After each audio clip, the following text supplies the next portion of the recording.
I'm going to steal that.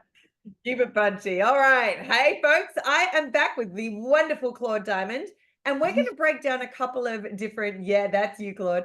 We're going to break down a number of different things today to really unpack a little bit more detail about what we spoke about on our sales call a week or two ago. So, the first thing we want to unpack, Claude, tell us in a little bit more detail about the GUTS method and what does GUTS actually stand for? Gut stands for you need a lot of guts to be successful in this You business. Okay. do. You got to reinvent yourself. You got to be able to change. And GUT stands for great, untraditional. I'll give you the real long version. Great, untraditional, unorthodox techniques of sales and success. It's a long, I think they call that a mnemonic or something like that. And what I discovered is that no matter how much automation you have, how many great employees you have, how many third parties and everything else, in the end, it is you speaking and negotiating and understanding the psychology, the empathy of the other person, and utilizing the science and the art of persuasion. That is the key. Yep. That is why I'm successful in this business for over 32 years and why many of my students they make more money, some of them per week, than other people make Yeah. in a because they know how to And talk to people. talking to people is where it's at, right? And I love the what the U stands for, like unorthodox. It's going against what everyone else is doing.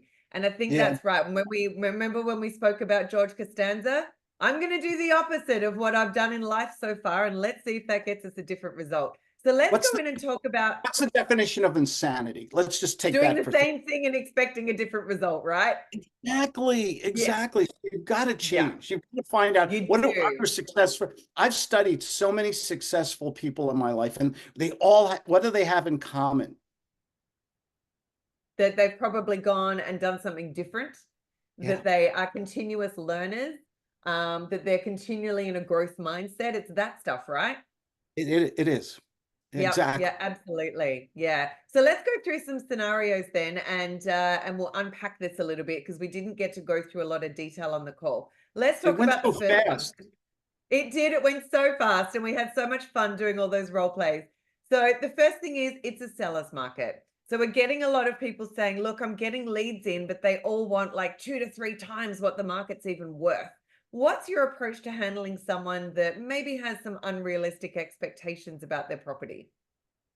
If they have, well, sometimes you got to shock and awe. Okay, it's Yep. called guts for a reason. Sometimes you got to say, well, if you don't, and you go, and we use a lot of redirection, also reverse psychology. Look, if you don't want to sell it, that's fine. Keep it for another 5, 10 years. Push them away. Utilize authority and scarcity. And you're not somebody who goes to you and just raises the drawbridge and gives you all these stalls and objections. Okay, are you really going to change their mind by giving them the long 50 page keynote presentation? No. So you No. might want to do so you might want to change the whole algorithm and push them away. Hey, listen, if you don't want to sell it, that's fine. Keep it for another 5, 10 years. It'll probably only go up in value. There's no way you and I can do business today. Can we? And so you always end in a question Yep. and the worst thing you can do with a prospect who gives you these stalls and objections when you're trying to buy is to be argumentative with them. Are you going to get closer or further apart arguing with them? Further Yeah. apart. It's insanity. So you want to make them, you want to sound so different. And so there's no way we can do business today. And I know the other objections, you're going to be lowball me and things like that. Are those some of the stalls you talk about with your people? Yep. Yep, Yeah, definitely. There's a lot of that feedback around don't lowball me an offer. I want retail, I want this. And I often say to people, if someone says I want retail, I get curious and go, so if you do want retail, I guess I'm curious. Why haven't you listed with a realtor? Because yeah, often what then comes out is there's problems with the property, or maybe there's a probate that's needed, things like that. So I yeah. like the shock and awe. At what point do you think it's important to, in inverted commas, educate the seller? Your property's not worth that much. Well, you can educate them, but the trouble is they've drawn a line in the sand. You might be wasting your time. You can teach them, hey, do you want me to tell you before I go? You're always busy. You have Yeah. to act like, if you're going to act like a successful business person, time is valuable. I'll say, listen, Yeah. before I go, is there any way we can do business today? I need either price or terms on your property. You want full price? That's fine. I can give you full price, but can you give me terms? Are you the person in authority to make that decision? Are you ready to do business today?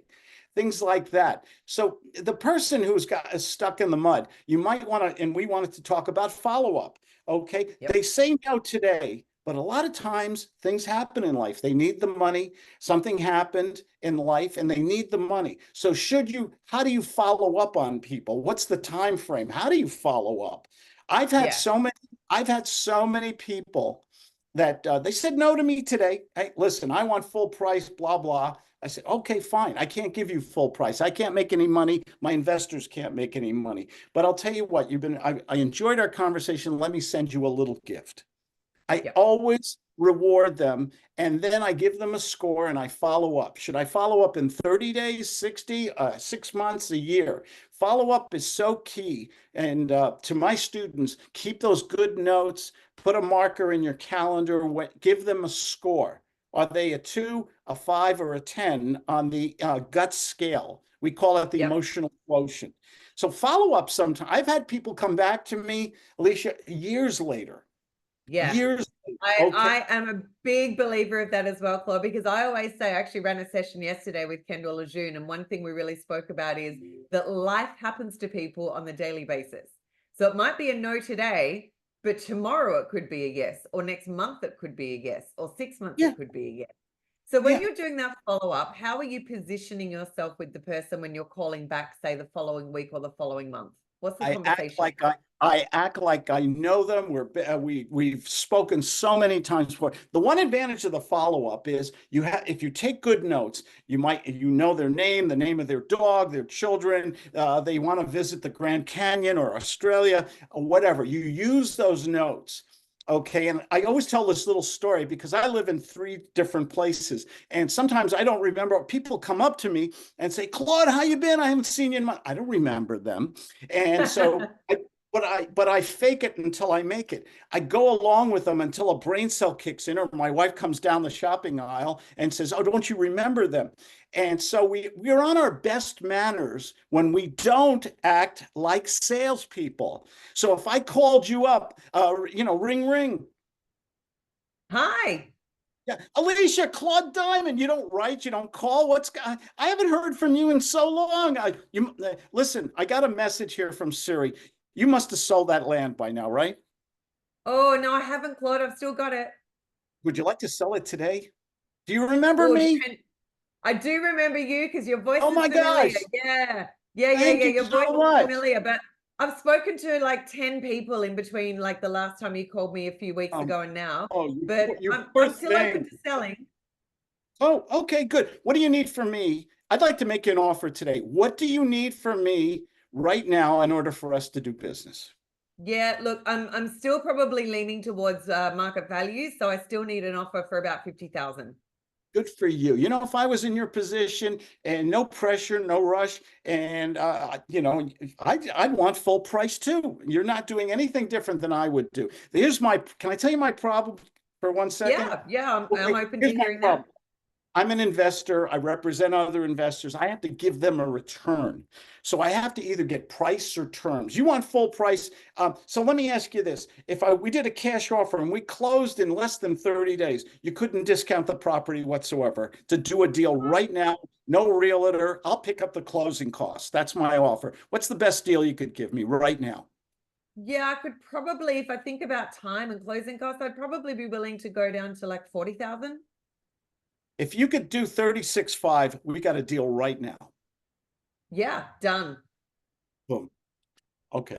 You've got to it's the art of the conversation. Alicia, I Yeah. think we do too. You ever go to oh my gosh, you ever go to the airport or something? It's like The Walking Dead. They're Yeah. just staring at their okay, you've got to get into a conversation with somebody. You've got to utilize, hi, how you been? You didn't write or call, and you remembered me. You were very nice in this role play. A lot of times people say, you? I don't know who are you,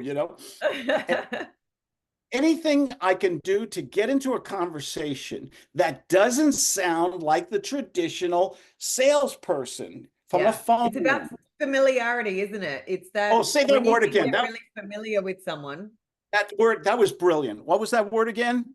familiarity. Yes. Well, don't we treat, here's the takeaway. Don't we treat people who we think we know, or we might have some response, maybe it's a next door neighbor, we're not sure. Are we on our best behavior when we think there's a familiarity or a connection? We do. Yep, 100%. And it comes back to that whole leading the call and assuming that you can do business, right? When you have that mindset of I'm going to lead the call and I'm going to assume that I can do a deal, you will You're, act and behave differently. you're So saying let's go so into many the good last. words. Yeah. I love lead. I'm writing them down even. I write down everything. Familiarity and leading the call. If we know we're calling people from a stoic script and we're getting 90% rejection, okay, because we've had so many other salespeople call and they don't want to hear it anymore because we're using the same words as our Yep. competition. Let's reinvent sales. Let's reinvent conversation. If I can Yep. engage people, I can do deals and make. I'm in North Carolina today, right now, because I spoke to somebody on the phone from Zillow. Okay. And great conversation. And here I am on a piece of land that I'm going to make six figures on. Love it. Yeah. Love it. Going above and beyond. Yeah, Just fantastic. talking to people.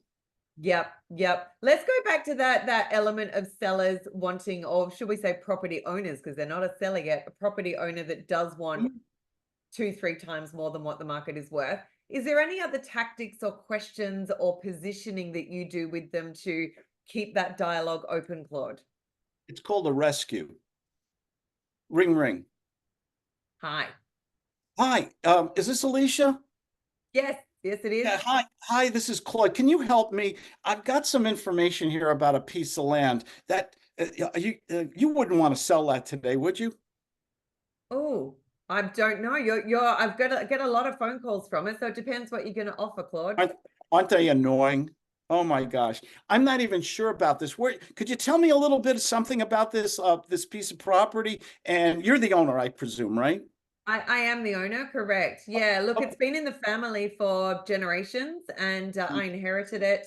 And yeah, I'm just waiting for the right offer because I know it's worth something. What's when you say the right offer? I don't know what that means. Help me out. Yeah, look, it's 10 acres and it's right near a whole bunch of development going on. So I'm looking for like 150,000. Okay. And you got, how did you get to that price, if you don't mind me asking?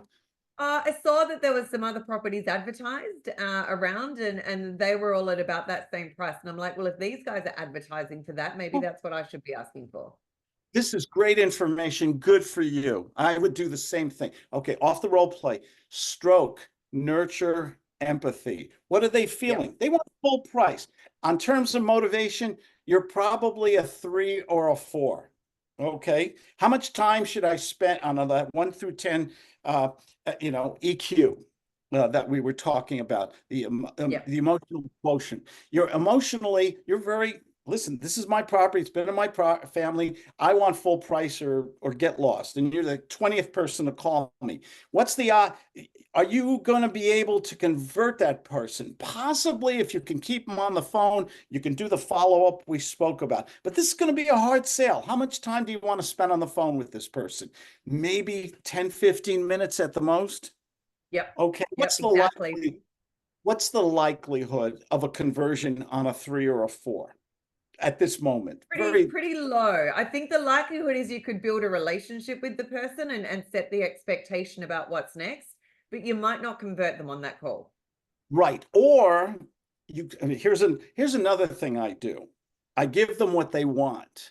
I say price or terms. I do deals where I give people full price because when I have a piece of land with good terms, no, you know what's the biggest turn on to an investor? No bank. Mm. No bank. So I'll go back in the role play. Alicia, can I make you an offer before I have to go? I'm sorry, I've got so many deals and I got a closing and it's a crazy day. Yeah, look, Let's if you've assume done that your research, yeah, if you've you done your know, research and you know what you want to offer, let's hear it. I haven't done any research. I don't know a thing, but you sound like you sound like an honest person. I'm going to just make you an offer subject to some, just the title and the basics. Okay. Suppose I said, imagine for a moment, we were talking about words before. That's my favorite. Yep. That's $1 million word for your listeners. Yeah. Imagine for a moment, I gave you your full price and I asked you to do one thing. Could you hold the mortgage for 60 months, principal only payments, interest only payments, amortized payments? Okay. Suppose I gave you your full price and we worked out some kind of terms on this thing and I sent you that contract this evening. What would you say to me next? I'll give you what you Ooh. want. Yeah, I would say that I'm definitely interested in learning more about that because every person I've spoken to so far has tried to lowball me. But if you're going to give me terms where you're paying me cash, that's going to help with my living. Yeah, I like that idea. Now let's assume we got the deal. I gave you what you wanted. Okay. I've diffused the time bomb now, but I have to get terms. So let's assume, and this is where your listeners have to learn amortizations, negotiation on finance, principal only payments, interest only payments. So now let's assume I got the deal from you. I gave you full price. Okay. We're in escrow and everything else. I'm going to call up my friend Alicia, the investor. Ring, ring. Yep. Hi. Hey, Lisa, Claude Diamond here. I got a great deal here for you, and I just wanted to throw it past you. If you're interested, great. If not, tell me to get lost, okay? Oh, when you say great deal, Claude, I'm all ears. What kind of deal have you got? Just got a beautiful 10 acres, full market value, but the owner's going to carry the paper. And the payments are very reasonable. I know you're looking for land to develop or to resell or wholesale or something like that. I've got a contract right now with a 60-month finance at principal only payments, interest only, amortized, whatever you negotiated. I can sell you that contract for a very reasonable price, and you don't need a bank. Yeah, okay. I'm Is I'm that all ears. Is that something you'd be interested in? Are you in a financial position to buy that from me and do that deal? You have to close in the next 32 days. Yeah, yeah, I'm actually 10 acres. That's good. I'm thinking about a couple of properties to develop at the moment, so that could be Okay. something I'd like to look at. The downside is it's full market price. The upside is owner financing. So you don't have the pressure of putting out all the money right now. You don't have the pressure of the bank and everything else. Good property, great terms. Yeah. Can we move forward on something like that? Yeah, send me over the details, Claude. I'll take a look. Could you do me a favor and get back to me before 4:30 today? Yep, I've got some time. I can check it out. Here's my problem. I've already called 5 other people. I sent out a bunch of emails. First person who gives me $15,000 gets the deal. Got it. Boom. So Boom. it's to acquire properties, you've got to have the strategies, price or terms. You've got to negotiate and move quickly. You've got to use scarcity and time and things like that. Yep. And then you have to learn how sometimes the best person is the middle person. If it's not a keeper deal, but you have great terms, can you resell it and make a profit? Because that's what your listeners want. Yeah. Can you Yeah. turn, can you, 100%. I love that, Claude. can you turn over the property quickly when you're Yep. acquiring properties that you don't want to keep? And it's just a math problem. At the end of the day, it's just a math problem. If as long as you make the numbers work on both sides, there's some win-win there. On our last call, you spoke about putting an option on the property so that when they are ready to sell, you've got the first right of refusal, right? Did I How would give you that away? position that? I gave You away too did. much that last call. You did. How would you position that in the conversation? So someone who wants market is maybe a 4 or a 5 out of 10. At what point would you introduce that? Somebody who gives me the objection, I'm not ready to sell it. Yep. Okay, I'm not retiring for 5 years. I'm waiting for something else. You get a lot of people, they want to sell it, but now's not the right time. Can you Yeah. put yourself in such a position where you're the first phone call or you have locked it up legally? Go ahead, give me that role play. I'm Yeah. not ready So to look, sell. Whatever. yeah, I've got the property. I'm curious about what you want to offer, but reality is at the end of the day, Claude, I don't think I'm ready to sell yet. I'm probably going to hold it for another 5 years or so.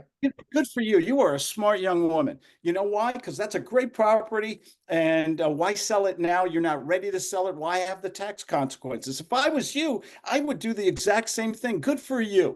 That's empathy with stroking and nurturing. I'm not going to argue with you. I want to get closer. Not, if the amateur salesperson would give all these arguments, I'm not going to change your mind. You're reasonable. You're intelligent, right? Yep. So let's go back in. So let me ask you this. Can I call Miss Jarrett? Can I call you Alicia? I'm Claude. Yes, definitely. Yeah. Yeah. I'll tell you what, you do want to sell it in 5 years. I love your property. I'd like to give you some money right now. Are you familiar with, suppose I said to you, imagine for a moment, you and I did a contract, no realtor commissions, no closing costs. You and I did a contract so that I have the right to buy your property for the pre-negotiated price and terms in 2029. Yep. Yeah. You're Okay. So that means when I am ready, I don't have to go searching for someone. You're already going to be there. There you go. Boom.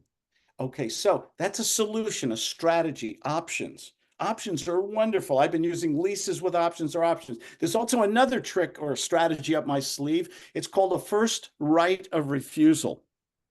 Okay, Yep. so somebody doesn't want to do an option. Okay, let's say a lot of people don't want to do options because, well, it's going to go up in value or something like that.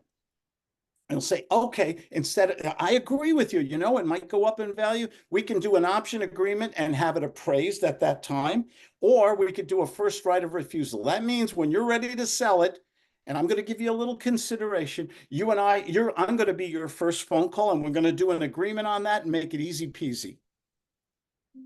Love it. Yeah. So And what I love about that role play, that's just out of role play for a sec. What I love about that is not only are we giving options, but we're giving reassurance. And that is the opposite of sales, right? It is the thing about it is empathy to me is such a powerful word. It means, what would I do if I was in your shoes? Okay. Am I going to argue with you and change your mind when you're being reasonable?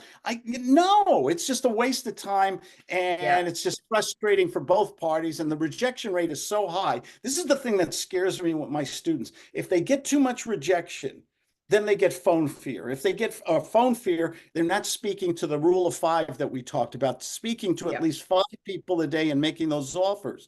So we have to make it as comfortable, not only for ourselves, but for the prospect we're speaking about. So you're not going to, let's make it comfy. Let's make it comfortable for them and have enough strategies that to make multiple different offers. Okay. And let's get a commitment now, a contract now, and let's try to find a way that we can develop charisma, bonding, rapport, empathy, so that they do remember us and they do want to do business with us. It's not that hard. It's like, how do we stand out and be different to everyone else, right? And that whole empathy and stroking and just building that, people like to do business with people that they know, like, and trust. Those 3 things right there. And that's everything that you've just described. Hey, Claude, thank you so much for coming back on with me and just opening up a few of those things a bit more and delving a bit deeper into how we handle sellers market, follow-ups, negotiations. I've really loved connecting with you again. And for anyone watching, give Claude a call. We can see his number there, 619-206-5960. And Claude has a special offer. Claude, do you want to just give the 30-second view of your offer? I have something called How to Overcome Phone Fear. It's a package with my audio, video, and it comes with a month of coaching. If you can get on the phone, and it's usually $3,500, and because Miss Jarrett twisted my arm, these Australian women are very strong. I decided to sell it for $9.95, and I also have. If I can share my screen, I can even show. I have a follow-up mind map.